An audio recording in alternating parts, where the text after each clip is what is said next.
Whores and sodomites. Devarim, or Deuteronomy 22:17.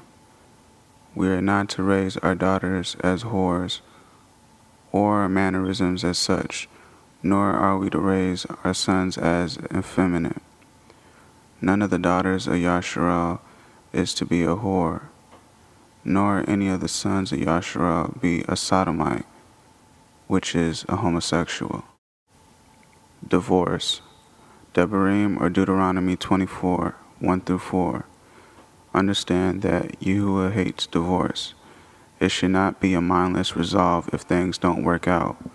For this purpose, we should find a spouse who is well balanced and communicate to sustain a marriage, not jumping from one to another as in dating. The exception or cause, obviously, is pertaining to if your spouse sleeps with someone else while married to you, which is adultery. If he shall marry her, then it shall be, if she finds no favor in his eyes, because he has found a matter of uncoveredness in her, and he shall write her a certificate of divorce, and put it in her hand, and send her out of his house.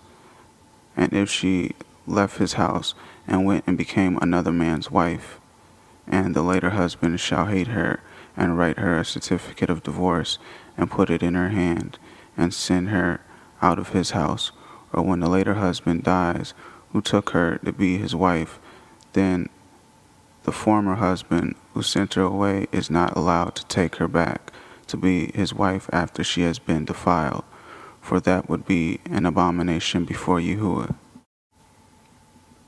Hebrew customs. Devarim, or Deuteronomy 25:5-10. In the days of old it was customary, if your brother was married and dies childless, his brother is to marry his brother's wife in order to raise up a child to his name.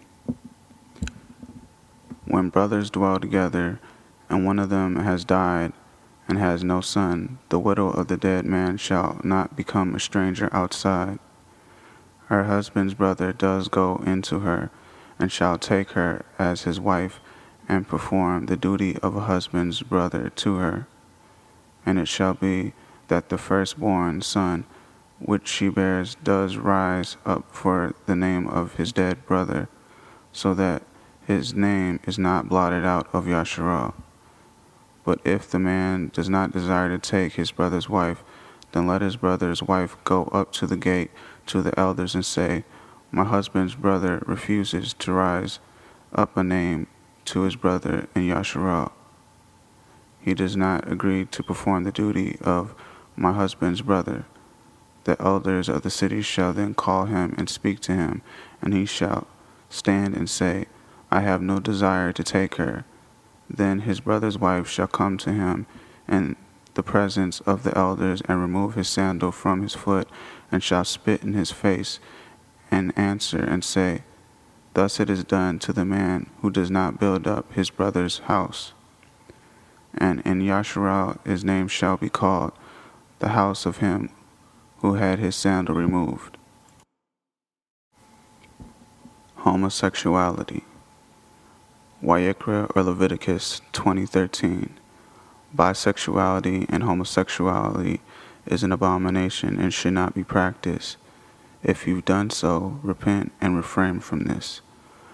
The Torah clearly states that those of the same sex are not to lay sexually with each other, nor should this be performed for one spouse, bringing another person into your intimacy. And a man who lies with the male as he lies with the woman, both of them have done an abomination.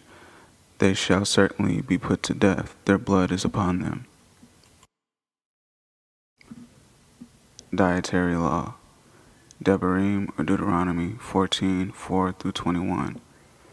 As part of dietary law, we are to eat clean animals.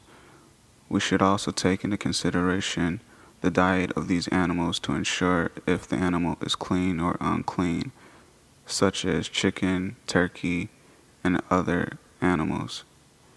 In following dietary law, it helps to keep us healthy. We are also not to eat the blood or the fat of meat. Do not eat whatever is abominable. These are the living creatures which you do eat: ox, sheep, and goat, deer, and gazelle, and roebuck, and wild goat, and mountain goat, and antelope, and mountain sheep, and every beast that has a split hoof divided into two, chewing the cud. Among the beasts you do eat. But of those chewing the cud, or those having a split hoof completely divided, you do not eat, such as these: the camel, and the hare, and the rabbit, for they chew the cud, but do not have a split hoof. They are unclean for you. And the pig is unclean for you, because it has a split hoof, but does not chew the cud. Do not eat their flesh or touch their dead carcasses. These you do eat of all that are in the waters. All that have fins and scales you do eat. Whatever does not have fins and scales you do not eat. It is unclean for you. Any clean bird you do eat. But these you do not eat: the eagle, and the vulture, and the black vulture, and the red kite, and the falcon, and the buzzard after their kinds, and every raven after its kind, and the ostrich, and the nighthawk, and the seagull, and the hawk after their kind, the little owl, and the great owl, and the white owl, and the pelican, and the carrion vulture, and the fisher owl, and the stork, and the heron after its kind, and the hoopoe, and the bat, and every creeping insect that flies is unclean for you. They are not eaten. Any clean bird you do eat. Do not eat whatever dies of itself. Give it to the stranger who is within your gates to eat it, or sell it to a foreigner.